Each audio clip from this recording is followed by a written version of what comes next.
오늘은 르호봇의 복을 받는 교회, 이런 제목으로 말씀을 전하도록 하겠습니다. 르호봇의 복을 받는 교회. 이 한 교회가 시작된 지 6년이 되는 주일입니다.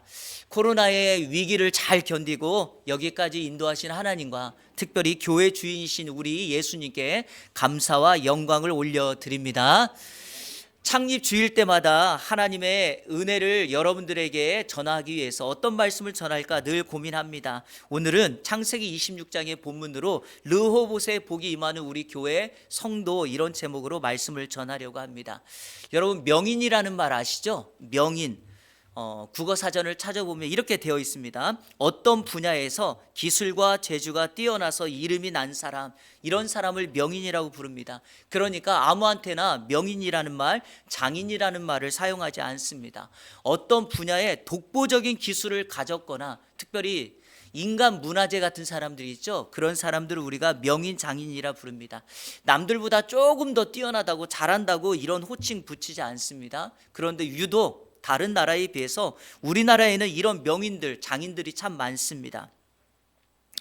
역사적으로 학자들이 여러 가지를 조사를 하지만 대표적으로 나오는 몇 가지 이유가 있습니다. 한국 사람들은 예로부터 젓가락질을 사용하기 때문에 어릴 때부터 이 손의 힘, 즉 손기술, 손재주가 좋기 때문이라고 말합니다. 그래서 손으로 만들어내는 것, 스포츠도 손을 사용하는 것들을 잘한다고 말합니다. 또 지리적인 위치가 있습니다. 우리나라는 삼면이 다 바다로 둘러싸여 있고 주변이 강대국들로 이렇게 포위가 되어 있습니다. 그러다 보니까 옛날부터 많은 나라들의 침략과 공격을 받아서 그들로부터 우리의 나라와 가족들을 지키느라고 용기, 인내심, 끈기, 이런 것들을 가지고 있다고 말합니다. 특별히 무엇보다도 우리나라는 배고프고 못 살고 못 배운 이런 한을 이렇게 예술로, 노래로 승화시키는 경우가 많습니다. 그래서 우리나라는 판소리, 노래, 이런 예술이 남들보다 굉장히 높습니다. 그런데 문제가 하나가 있습니다. 높은 경지에 오른 명인과 장인이 많음에도 불구하고 이것들을 계승하는 확률이 매우 낮다라는 것입니다. 매뉴얼이나 지침이 없습니다. 항상 명인들의 손끝, 느낌, 경험들을 통해서 이런 일들을 해왔기 때문이죠. 여러분, 신당동에 가면 떡볶이 골목이 있는 거 아십니까? 과거에 여기에 유명한, TV에도 나오고 뭐 광고도 찍었던 마땡땡 할머니 떡볶이집이 있어요. 혹시 아세요? 저도 장충동에 3년을 살아서 이 집을 가끔 갔습니다. 그런데요, 이 집이 지금 마땡땡 할머니를 누가 원조로 있는지를 알 수가 없어요. 왜 그러냐? 큰아들, 작은아들, 막내, 딸, 가게를 다 따로 열어버렸어요.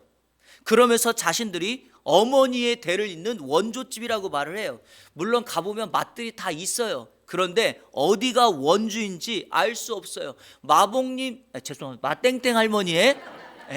마땡땡 할머니의 이 맛을 이어갈 수 있는 걸 알 수가 없어요. 이유가 뭘까요?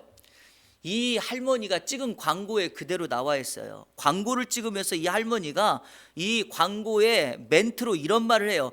떡볶이의 비밀을 알고 싶어? 그건 며느리도 몰라, 딸도 몰라, 아무도 몰라. 본인만 알아요. 그러다가 할머니가 돌아가셨어요. 그러니까 아무도 몰라요.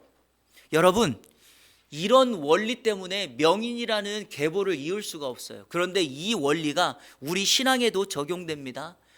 우리가 신앙의 3대째, 4대째라고 자랑을 하지만 우리의 자녀들과 다음 세대에 이 믿음의 명문 가문을 이어간다는 것은 결코 쉽지 않고요. 또 하나, 내가 받은 하나님의 복을 우리의 자녀 세대가 받는다라고 확증할 수가 없습니다. 왜냐? 이것은 지금 실제로 일어나고 있기 때문이죠. 한때 우리나라 기독교 인구가 25%라고 자랑하던 때가 있어요. 하지만 지금은 15%로 줄었습니다. 이 15% 안에는 이단도 포함되어 있어요. 그런데요, 중요한 게 뭐냐?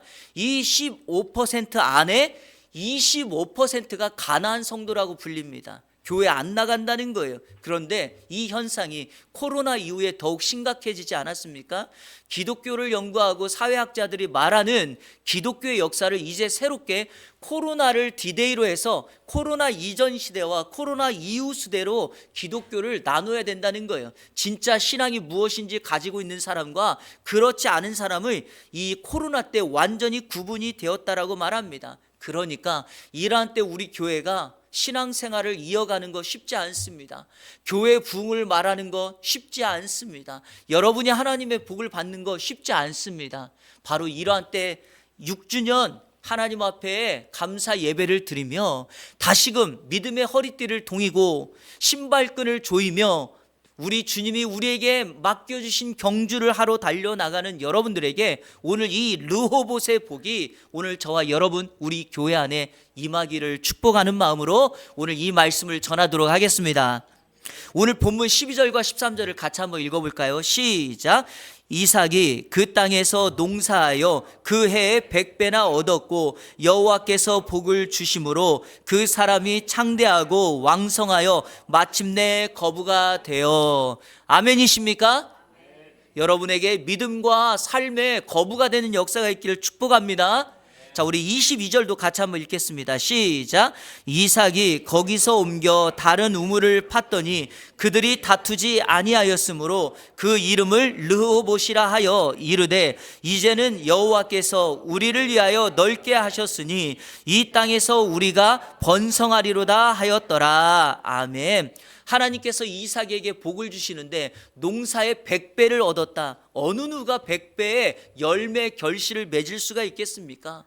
이것은 하나님의 은혜가 아니고서는 설명할 수 없습니다. 그래서 그의 인생이 창대하고 왕성하여 거부가 되어 그의 지경이 넓어지는 르호봇의 복을 받았다라는 거죠. 그렇다면 이삭은 도대체 어떻게 이렇게 하나님의 복을 받아 100배의 복을 받아 지경이 넓어지는 르호봇의 복을 받았을까요? 오늘 6주년 예배를 드리는 우리 이 안의 모든 성도님들께 이삭이 경험했던 이 르호봇의 복이 오늘 이 원리를 쫓아 살아간다면 저와 여러분의 삶에 그대로 임할 줄로 믿는 마음으로 오늘 이 말씀을 전하도록 하겠습니다.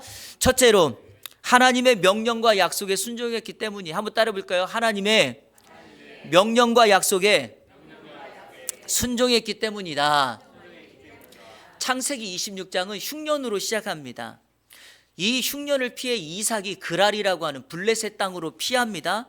그 블레셋 그랄 땅에서 하나님께서 이삭에게 명령하십니다. 자, 그 명령이 뭐냐? 26장 2절과 4절인데요. 자, 같이 읽겠습니다. 시작.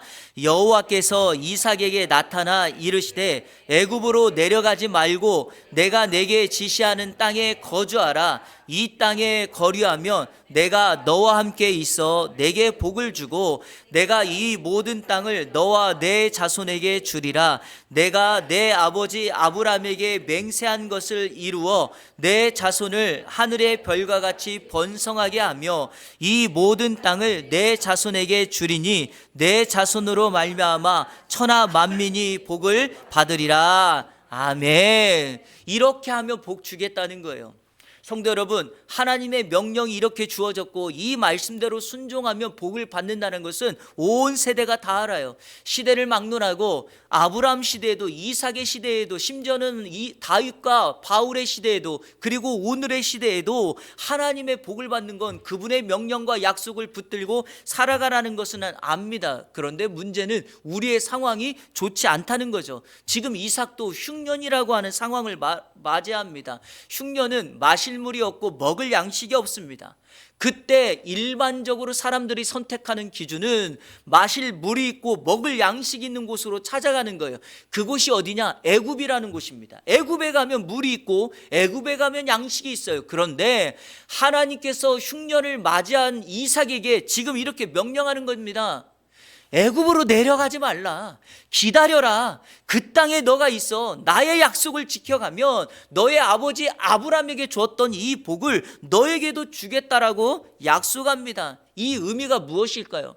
아무리 환경이 좋지 않아도 흉년을 맞이하는 우리 인생에도 그곳을 떠나지 말라는 것은 하나님 한 분만 신뢰하고 그분만을 의지하는 것, 이것이 진짜 믿음, 진짜 순종이다라는 것을 보여줍니다. 여러분, 이삭이 어떻게 합니까? 창세기 26장 6절에 보니까 짧은 구절인데 이렇게 되어 있죠. 이삭이 그랄에 거주하였더라. 그렇습니다, 여러분. 이삭은 먹을 양식을 찾아 떠난 것이 아니라 그 그랄에 머물면서 하나님의 은혜를 기다립니다. 성도 여러분, 어떤 사람이 르호봇의 복을 받을까요? 환경이 좋지 않습니다. 매우 힘듭니다. 그럼에도 불구하고 하나님을 온전히 신뢰하는 그 믿음을 가지고 하나님의 약속을 붙들면서 기도하며 기다린다면 이 그랄에서도 보란듯이 100배의 농사의 결실을 맺으며 창성하여 거부가 되는 역사가 바로 이삭에게 그리고 여러분에게 임할 줄로 믿습니다.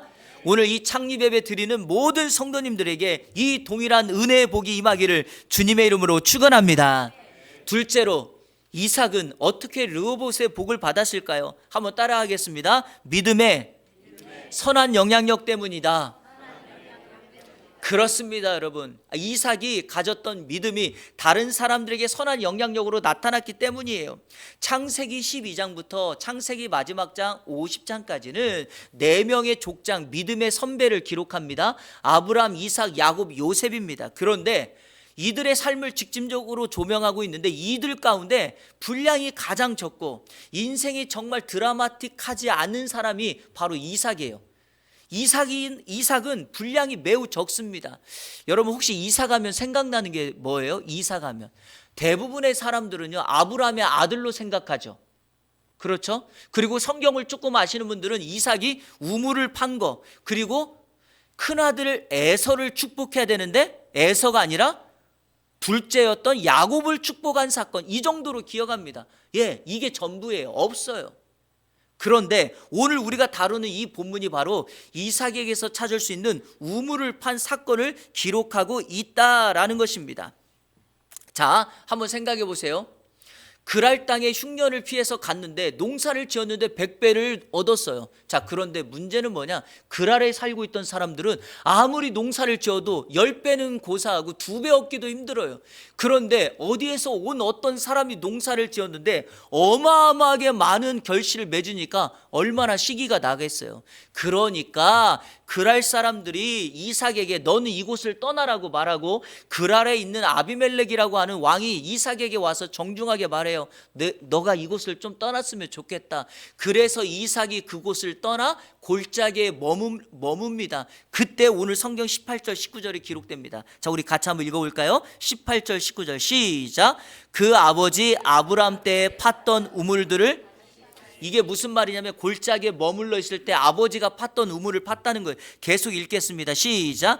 이는 아브람이 죽은 후에 블레셋 사람이 그 우물들을 메었음이라. 이삭이 그 우물들의 이름을 그의 아버지가 부르던 이름을 불렀더라. 이삭의 종들이 골짜기를 파서 샘 근원을 얻었더니. 여러분, 이삭이 농사를 지으면 100배를 얻어요. 땅에서 우물을 파면 물이 콸콸콸 솟아나는 겁니다. 그러니까 어떻게 하죠?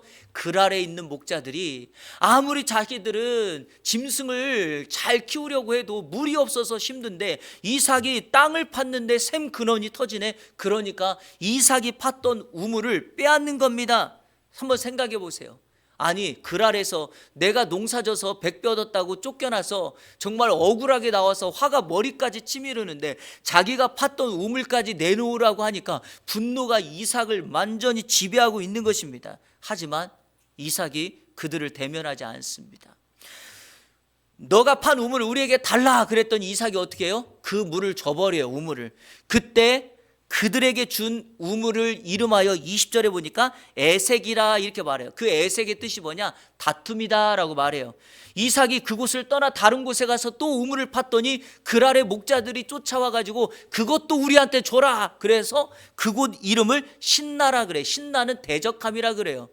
여러분, 왜 우물의 이름이 에색이고 신나일까요? 왜 다툼이고 왜 대적일까요? 그랄의 목자들은 이삭에게 싸움을 걸어오고 대적으로 존재하지만 이삭은 그것을 대면하지 않았다는 것입니다. 자, 그래서 이삭이 피해서 다른 곳에 가서 또 우물을 파요. 그게 22절입니다. 자, 우리 22절 아까 읽었지만 다시 한번 읽겠습니다. 시작. 이삭이 거기서 옮겨 다른 우물을 팠더니 그들이 다투지 아니하였으므로 그 이름을 르호봇이라 하여 이르되 이제는 여호와께서 우리를 위하여 넓게 하셨으니 이 땅에서 우리가 번성하리로다 하였더라. 아멘. 이번에도 다른 곳에 가서 우물을 팠어요. 그곳을 르호봇이라 그래요. 그런데 성경이 이렇게 말합니다. 그들이 글 아래 목자들이 와서 다투지 않았다. 싸움을 걸어오지 않습니다. 이유가 뭐라고 생각하십니까, 성도님들? 글 아래 목자들도 안 거죠. 자기들이 한 번, 두 번 우물을 빼앗았는데 그때마다 이삭이 그들과 싸우지 않고 그들을 대적으로 생각하지 아니하고 피했더니 글 아래 목자들이 이삭을 통하여 본 것이 있습니다. 무엇을 보았을까요? 그의 외적인 외모를 본 것이 아니라 그가 가지고 있는 믿음, 그와 함께하고 계신 하나님을 본 것입니다. 우리는 아무리 땅을 파도 우물이 나오지 않는데 왜 이삭이라고 하는 사람이 땅을 파기만 하면, 사업을 하기만 하면, 계획하여 무슨 일을 하기만 하면 왜 그는 잘 되는 것일까? 왜냐하면 그 배후에는 살아계신 하나님이 함께 하시기 때문인 줄로 믿습니다. 바로 그 하나님을 글 아래 목자들이 본 거죠. 그러니까 더 이상 싸움을 걸어오지 않습니다. 더 이상 그들을 대면하려 하지 않습니다. 사랑하는 성도 여러분, 이런 것을 우리가 신앙의 영향력이라고 말하는 것입니다. 하나님이 저와 여러분을 구원하시고 이 땅에 남겨두신 이유는 무엇일까요? 믿음을 가진 사람이 내가 속한 공동체에서 내가 그리스도인이라고 하는 그리스도인의 향기, 그리스도의 편지, 그리스도인이 줄 수 있는 축복의 통로로 이 땅 가운데 살라고 우리를 남겨주신 줄로 믿습니다. 성도는 전문성, 실력도 갖추어야 돼요. 그래서 누구라도 당신이 필요하다라고 말하는 사람 돼야 됩니다. 하지만 그것보다 더 중요한 거는 그리스도인의 성품, 즉 예수 그리스도를 닮아 그 있는 공동체 문제를 떠나게 하고 화합시키며 하나 되게 하며 그리스도의 사랑으로 함께하는 하나님을 증명하는 것이 필요하죠. 바로 그것이 이삭에게 있었다라고 하는 것이죠. 여러분에게 바라기는 오늘 창립예배 드리며 하나님께서 저와 여러분에게 주신 그 사명이 오늘 이 하나님을 증명하는 사명이 되기를 주님의 이름으로 축복합니다. 미리 말씀드리는데 제가 여기에서 이용규 선교사님의 이야기를 좀 하려고 했는데 시간이 길어지니까 우리 또 예배 드리고 이후에 또 여러 가지 시간이 있고 오늘 시간이 많이 지나서 이 이용규 선교사님 스토리는 제가 잠깐 전에 한번 여러분에게 말씀드렸으니까 이것은 빼고 바로 세 번째 말씀으로 넘어가도록 하겠습니다. 성도 여러분, 믿음의 선한 영향력이 뭐냐? 있는 곳에서 하나님을 증명하는 삶을 살기를 축복합니다. 자, 마지막 세 번째 한번 따라 볼까요? 예배하는 신앙 때문이다. 예배하는 신앙 때문에 이삭은 하나님 앞에 르호봇의 복을 받는 거예요. 이것을 좀 더 정확하게 제가 표현해 볼게요. 한번 따라 보세요. 아버지에게 배운 예배하는 신앙. 정확하게 이렇게 설명해야지 맞아요. 자, 오늘 본문 23절부터 25절까지 쭉 읽겠습니다. 시작. 이삭이 거기서부터 브엘세바로 올라갔더니 그 밤에 여호와께서 그에게 나타나 이르시되 나는 내 아버지 아브라함의 하나님이니 두려워하지 말라. 내 종 아브라함을 위하여 내가 너와 함께 있어 내게 복을 주어 내 자손이 번성하게 하리라 하신지라. 이삭이 그곳에 제단을 쌓고 여호와의 이름을 부르며 거기 장막을 쳤더니 이삭의 종들이 거기서도 우물을 팠더라. 아멘. 신앙의 중요한 원리가 여기에 있습니다. 이삭이 보여준 신앙의 모든 것들은 그의 아버지 아브라함에게 배운 것입니다. 우물을 팔 때도 누가 팠던 우물을 팝니까? 아버지 아브라함이 팠던 우물을 팝니다. 지금 제단을 쌓으며 흉년으로 인하여 그랄로 피신하고 거기서 하나님의 은혜를 받고 또 떠나 브엘세바까지 갔던 그 여정 속에서 그가 자신의 삶을 뒤로하고 오직 제단을 쌓으며 하나님 앞에 예배하는 것, 아버지 아브라함을 보고 배웠기 때문입니다. 제가요 아까 이삭하면 여러분 뭐가 생각나십니까? 라고 했을 때 아브라함의 아들로 대표적으로 알고 있다 그랬죠? 왜 그러냐면 여기에 중요한 포인트가 하나가 있죠. 하나님께서 아브라함을 다루시고 결국에 믿음의 반열에 딱 오를 때 마지막 테스트를 한 가지 합니다. 그 본문이 창세기 22장인데 마지막 테스트가 뭐였는가? 약속의 아들 이삭을 100세에 낳아 지금 그 아들을 품에 품고, 그리고 그가 이제 청소년 10대가 되어서 지금 자라고 있는데, 바로 그때 하나님께서 아브라함을 시험하여 불러 이렇게 명령합니다. 아브라함아, 내 사랑하는 독자 이삭을 내 앞에 번제로 바치라 라고 말합니다. 여러분, 번제는 하나님을 예배하는 여러 가지 방법 중에 하나고, 번제는 짐승을 죽여서 드리는 제사입니다. 번제는 오늘날로 말하면 예배입니다. 그러니까 이렇게 표현하는 거죠. 아브라함아, 내 아들을 제물로 바쳐 나를 예배하라, 이렇게 말합니다. 여러분, 고민이 깊을 것입니다.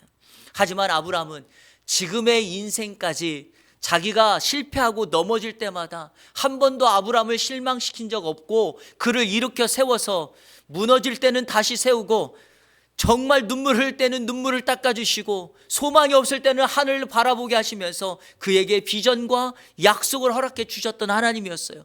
마지막 테스트에도 하나님의 명령을 받고 아브라함은 마음의 근심은 되었지만 염려하지 않습니다. 왜? 내가 이 약속을 지키면 하나님이 또 다른 은혜를 주실 거라는 것을 믿고 그 이삭을 데리고 하나님이 약속하신 그 모리아 산을 향하여 나아가 그 아들을 번제로 잡아다가 하나님 앞에 제물로 바칩니다. 그래서 우리는 아브라함을 믿음의 조상이다, 이렇게 말해요. 근데 여러분, 자, 중요한 게 있어요. 제가 지금까지 말한 건 아브라함의 관점이죠. 아브라함 입장에서는 그럴 수 있다 쳐요. 그런데 이삭의 관점으로 한번 생각해 볼게요. 아니, 갑자기 아버지가 100세가 넘은 아버지가 자기를 붙잡아다가 모리아 산에 데리고 가더니 결박하더니 제단을 만들어서 그 위에 자기를 결박하여 눕혀놓고 하나님의 말씀을 의지하면서 칼을 들고 나를 죽이려고 해요. 그때 하나님의 음성이 들려서 이삭 대신에 예비된 양을 바치기는 했지만 이삭의 관점에서 어떤 생각이 들겠어요? 여러분, 이런 순간에 아브라함이 노망났나 이렇게 생각하시면 안 됩니다. 이삭이 생각했던 건 무엇일까요? 이런 거예요. 도대체 하나님께 예배하는 일이 얼마나 중요한 일이라면 자신을 제물로 바치면서까지 내 아버지가 그 하나님께 예배를 드린단 말인가? 이 생각이 이삭의 인생과 머리에, 심령에 확 각인된 거예요. 그래서 이삭은 아버지가 죽고 난 이후에 한 번도 갈팡질팡하지 않고 하나님을 예배하고 제단을 쌓고 하나님 앞에 나와 예배하는 일을 멈추지 않았다라는 것입니다. 그래서 아까 우리가 읽었던 23절, 24절, 25절에 뭐라고 말합니까? 하나님께서 이삭에게 약속을 주시며 내 아버지 아브라함에게 주셨던 그 축복을 너에게 주겠다라고 약속하지 않습니까? 그러면서 이삭이 그 제단에, 그곳에 제단을 쌓고 하나님의 이름을 부르며 예배하는 것입니다. 사랑하는 성도 여러분, 우리가 어떻게 하나님의 복을 받는다고요? 환경이라고 하는 것이, 흉년이라는 것이 우리를 덮어서 문제가 생기고 어려울지라도 하나님을 예배하는 것을 포기하지 않는 그 인생. 여러분, 환경 때문에 예배를 드릴 수 있고 없다, 이게 아니라 어떤 상황이 오더라도 예배가 내 삶의 우선순위가 되어진다면 하나님은 그 이삭을 통하여 르호봇의 복을 주셨던 것처럼 저와 여러분을 통하여 이 세대에 하나님의 은혜, 하늘의 복을 허락해 주실 줄로 믿습니다. 우리가 자녀들에게 남길 마지막 한 가지가 있다면 바로 이것 아니겠습니까? 어떤 상황이 오더라도 이렇게 하나님을 예배하는 일. 지난 수요일 여러분에게 전했던 한나의 기도 첫 번째 말씀에서 그 한나가 고통스럽고 문제가 생겼을 때 하나님 앞에 나와 눈물로 통곡하며 기도하며 하나님 앞에 기도했던 어머니의 그 기도의 자리, 바로 그것을 우리 자녀들이 보고 배우는 것 아니겠습니까? 바로 그것 때문에 하늘의 문이 열려져서 하나님의 계신 보좌로부터 이 땅에 기도하는 그곳에 예배하는 여러분의 그 자리에 하늘의 줄이 임하여 하늘의 복과 하나님의 응답과 하나님의 은혜가 임하게 될 줄로 믿습니다.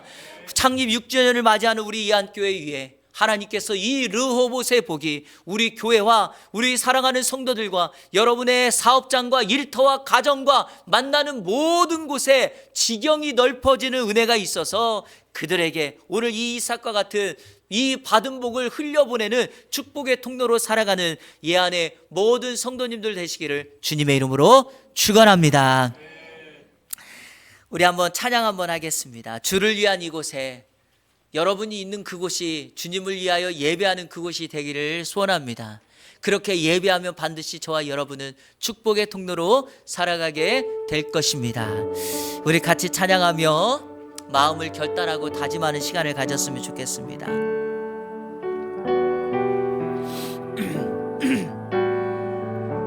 주를 위한 이곳에, 주를 위한 이곳에 예배하는 자들 중에 그가 찾는 이 없어 주님께서 슬퍼하시네. 주님이 찾으시는 그 한 사람 예배자, 주님이 찾으시는 그 한 사람, 그 예배자, 내가 그 사람 되길, 내가 그 사람 되길 간절히 주께 예배하네. 주내로 이곳에 서 있네. 주내로 이곳에 서 있네. 주 임재에 엎드려 절하네. 그 어느 것도 난 필요 없네. 주님만 경배해. 주내로 주내로 이곳에 서 있네. 주 임재에 엎드려 절하네. 그 어느 것도 난 필요 없네. 주님만 경배해. 주님만 경배해. 당신은 하나님의, 당신은 하나님의 언약 안에 있는 축복의 통로. 바로 여러분을 통하여서, 당신을 통하여서 열방이 주께 돌아오게 되리. 우리 한번 옆 사람 바라보면서, 당신은 하나님의 언약 안에 있는 축복의 통로입니다. 언약 안에 있는 축복의 통로. 당신을 통하여서 열방이 주께 예배하게 되리. 주께 예배하게 되리. 아멘. 여러분, 예수 믿고 난 사람에게 주어지는 최고의 축복은 바로 천국입니다. 천국 가고 싶으시죠? 근데 왜 아직까지 안 가셨나요? 예수 믿으면 천국 가야 되는데 왜 하나님은 저와 여러분을 예수 믿고 난 이후에도 이 땅에 남겨 놓으셨을까요? 바로 사명 때문입니다. 바로 그 사명 때문에 6년 전에 예안교회가 이 독산동 롯데캐슬에 세워졌습니다. 하나님의 사명이 남겨져 있습니다. 여기에 방황하는 인생이 한 명이라도 있다면,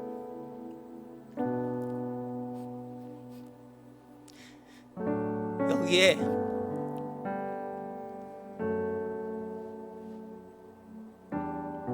교회가 필요한 사람이 한 명이라도 있다면 바로 우리 교회 예안교회 존재 목적이 남겨져 있습니다. 우리는 축복의 통로입니다. 예수 믿고 잘 산다 중요하고, 예수 믿고 부자 되었다 그것도 중요하겠지만, 우리 주님 나라 앞에 섰을 때 하나님이 우리에게 물은 것은 너의 사명 그거 이루다 왔느냐 이걸 묻습니다.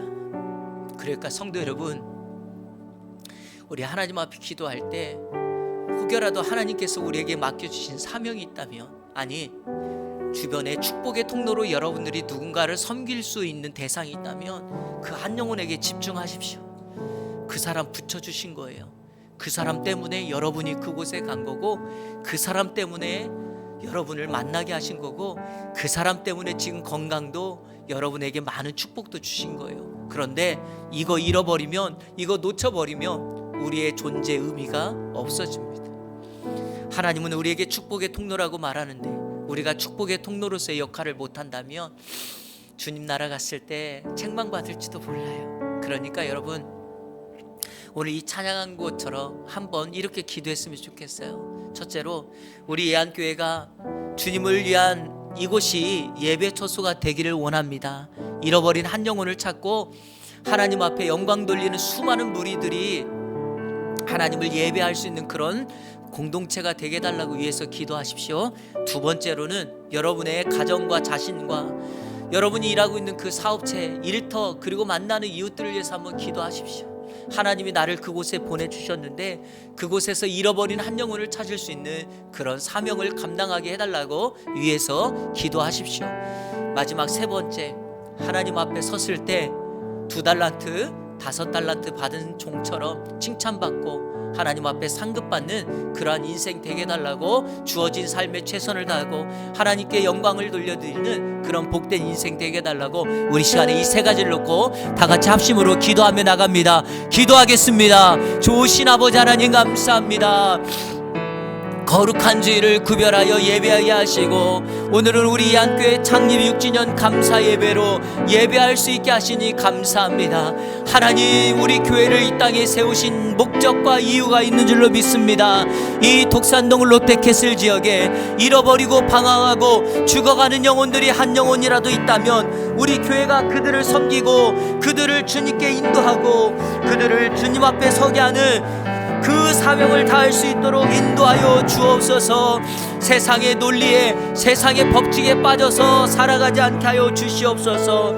우리 자녀들에게 남길 것은 부모님이 예배하는 그 자리, 부모님이 기도하는 그 흔적을 남겨주는 것인 것을 알고 있사오니 그렇게 살아가게 하여 주옵소서. 그렇게 나아가게 하여 주시옵소서. 그 일에 순종하게 하여 주시고 하늘의 은혜를 경험하며 나가는 복된 은혜의 역사가 임할 수 있도록 주여 함께 하여 주시옵소서. 아버지 감사합니다. 우리에게 하늘의 은혜를 허락하여 주시니 감사합니다. 우리에게 은혜를 베풀어 주시니 감사합니다. 있는 공동체에서 선한 영향력을 이루며 살아가게 하여 주시고 하늘의 은혜를 전하며 나갈 수 있도록 인도하여 주옵소서. 우리가 있는 이유를 알게 하여 주시고 우리에게 주셨던 모든 것들을 다하여 축복의 통로로 축복의 삶으로 살아갈 수 있도록 인도하여 주옵소서. 하나님, 우리의 속한 공동체를 축복합니다. 우리 사랑하는 지체들, 성도들 모든 곳에 사업장에, 가정에, 자녀들 손길 위에 하늘의 은혜를 허락하여 주셔서 하나님 한 분만 높임을 받고 주님이 찾으시는 예배자, 예배 처소가 될 수 있도록 인도하여 주옵소서. 주님 앞에 섰을 때 착하다, 잘했다 칭찬받는 종 되게 하여 주시고 하나님이 허락해 주시는 하늘의 면류관을 받아 쓰는 이 안에 모든 성도들이 될 수 있도록 인도하여 주옵소서. 하나님 아버지, 우리 예안교회 6년 동안 지켜주신 은혜 감사합니다. 이제 앞으로 6년을 달려나가오니 하늘의 은혜를 허락하여 주시고 하나님의 은혜를 부어주시고 다시 한번 매일마다 감사하고 우리 사랑하는 성도들과 믿음의 선한 교제를 나누고 함께 믿음의 역사를 이루어가는 공동체가 될 수 있도록 인도하여 주옵소서.